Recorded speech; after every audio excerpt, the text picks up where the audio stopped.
I'm ready! What's going on, guys? Dan here from Prestige, and this is the 2018 E63 AMG, the quintessential super executive saloon, and it is fast. However, hiding in the shadow of the E63 is a lesser known performance variant of the E-Class, and that is the E400d.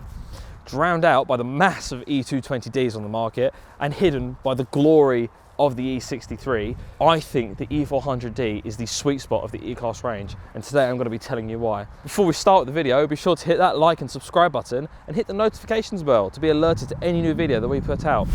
Looking for your next car? With over 200 prestigious cars in stock and the ability to source any vehicle, search Prestige Cars Kent. Starting with the exterior then, the E400d you see before you is an AMG line, which means that it gets the AMG inspired front bumper and grille and apron design. And moving around to the side of the car, you'll see these 5 split spoke 19-inch alloy wheels, also part of the AMG line package.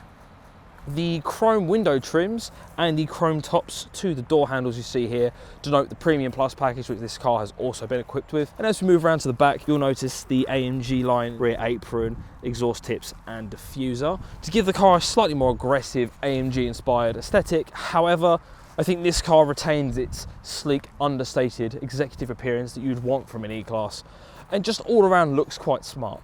Now, when you compare that to the exterior of the E63, you're straight away met with this very wide and muscular front end. As you come round the car, you're met with these gorgeous AMG cross-spoke 20-inch alloy wheels finished in the matte black with the diamond turned finish. Along the side of the fenders, you'll see the V8 Biturbo V8 Plus badging to denote that this is in fact an E63. Moving around to the back, you'll see this little boot flick for added aggression and the much more aggressive rear diffuser and rear bumper design with the quad exhaust found on the back.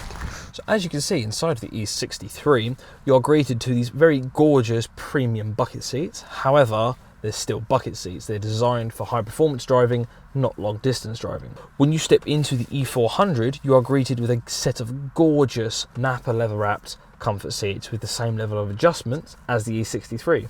You'll see up along the door cards, I have all of my seat controls for my fore and aft on the backrests, my front and back on the seat base, and my 3 memory functions, as well as my heated seat controls and my passenger seat controls, as you'll see as the camera just moved. In combination with the extended leather Napa seats, you'll notice this open pore black ashwood trim, which along with the black leather really helps to create this premium executive interior design. As seen on the E63, all of its trimming, which is an option, is carbon fibre. However, it doesn't really have a place in an E63 in my personal opinion. I think an E-Class, it needs to be executive, it needs to be understated, it needs to feel like a premium luxury car, and this does that perfectly. Other than that, the similarities between the E400 and the E63 are quite prominent in the ambient lighting seen throughout the interior. This gorgeous dual screen infotainment and dashboard display, our hidden compartment for our cup holders and our 12-volt socket just there.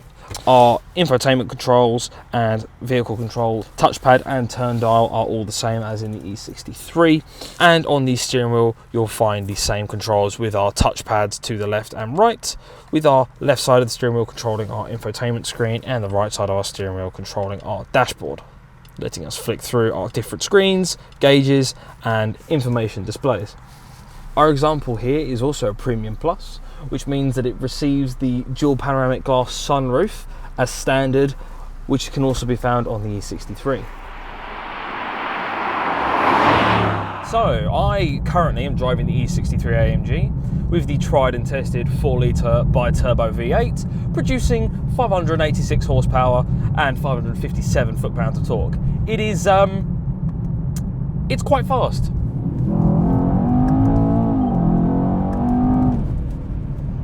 Case in point. However, it's not the E63's performance figures that we're interested in here. What we're actually interested in is the E400d. So now you find me in the E400d, and as I said, this is the car that we're interested in today. So the E400d comes equipped with a 3-litre straight-six turbo diesel, producing 336 horsepower, very respectable for a diesel. But the key figure is 517 foot-pounds of torque. That is just 36 foot-pounds less than the E63. 36 foot-pounds from a 6-cylinder diesel, like, my God. But as impressive as that number is, when you drive it and you put your foot down,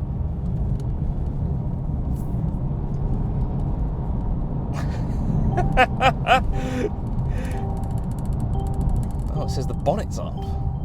The salesman who last had this car, for some reason, took a picture of a turbo diesel engine. Lord knows why. Vincenzo with his 3-litre straight 6 turbo diesel.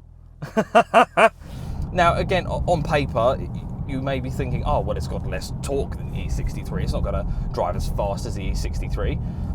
However, you would be very, very wrong. When you get on the throttle in this car, because of the way that the engine is tuned and the way that the turbos are designed, you actually come on torque 1,200 RPM sooner than the E63. 1,200 RPM sooner. You basically have, from 1,200 RPM to 3,600 RPM, a flat wall of torque, which, when this car redlines at 4,800 or whatever that is entirely, it's quite a lot of power for quite a lot of this car's rev range. Now, I would like to demonstrate this to you, but currently a Mitsubishi ASX is sitting in front of me and was indicating off the road and is now staying in front of me. So I'm going to sit here and talk about how awesome this turbo diesel is for a few seconds. So yeah, 517 foot-pounds of torque. More torque than most sports cars. You know, a diesel engine, especially more recently, diesel performance engines have become quite popular for the main reason being that they're fuel efficient. Now, with the world, especially the UK, going through the changes that it's going through, diesel engines, petrol engines are no longer not long for this world, especially in the UK, and that's a shame, because I think that as much as I am a fan of the petrol, and as much as I am a fan of internal combustion engines, when you have a car that does something like this, it's just a wall of torque for the majority of your rev range. It's not electric, but that same sensation of just pure power, pure torque that only goes away when you lift off your foot is exactly what you get in this car. And yet I'm in perfect luxury. I'm in these lovely comfort seats. I'm wafting along this road. The bumps don't bother me. And I can, in an instant, be like, oh, I'm bored. Peasants, out of my way, please. Second gear, foot to the floor. Bash, bash, bash, bash, bash, bash, bash. Bash, bash, bash, bash, bash, bash. And I've done the speed limit in the blink of an eye. It is just amazing.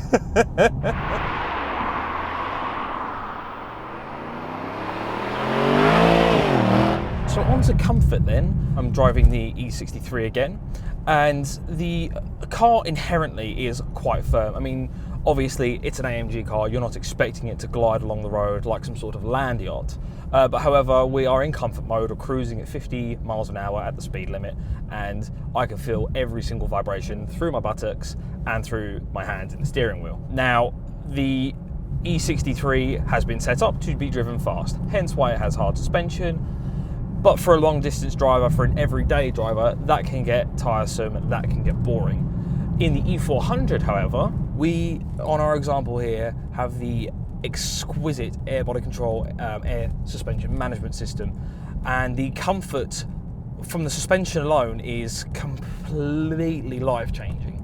When you step out the E63, you get used to the fact that the seats are very hard, the suspension is very firm, and it's very active in telling you what's going on. Now, I sat down in this car with these exquisite 14-way electric comfort seats, and before we've even set away, there is this sigh of relief that comes out of you as you sit down. When you start driving, the air suspension comes into a world of its own. It is just so smooth, it irons out every single little bump and crack in the road. We've gone over a couple of different potholes, a speed bump, and it's more of a ow, my back hurts, and becomes a, that's a slight inconvenience in my drive. Oh well, we shall carry on. It is truly, truly exquisite, and you cannot compare the ride quality of the E400d over the E63. Now that brings me on to the price. The E63 AMG is a premium vehicle, therefore it commands a premium price of £58,000. Now that is a lot of money, but it is a lot of car. The E400d, on the other hand, I'm not going to tell you is half price because it's not, but it is very close at £32,000. Now, when you consider the level of comfort, quality, prestige and performance that you get from the E400d when compared to the big brother E63 AMG, it represents excellent value for money and is an absolute bargain, and why I think the E400d is the sweet spot of the E-Class range. But let us know which one you would have and why in the comments below. We do have 4 E400s on sale at the moment here at Prestige, and they are priced as the cheapest in the country. Please find the link to that in the description, as well as a link to the advert for our E63. Thanks very much for watching. Oh yeah, that's better. I can't see up my mirrors, no idea where I'm going. However, I have bad man status because my hand is on the top of the steering wheel. All I need is a vape or some sort of cigarette smoking device. Guanin is, I believe, what the kids say, guaning. Premium horn. Wide rear arches. These are brand new.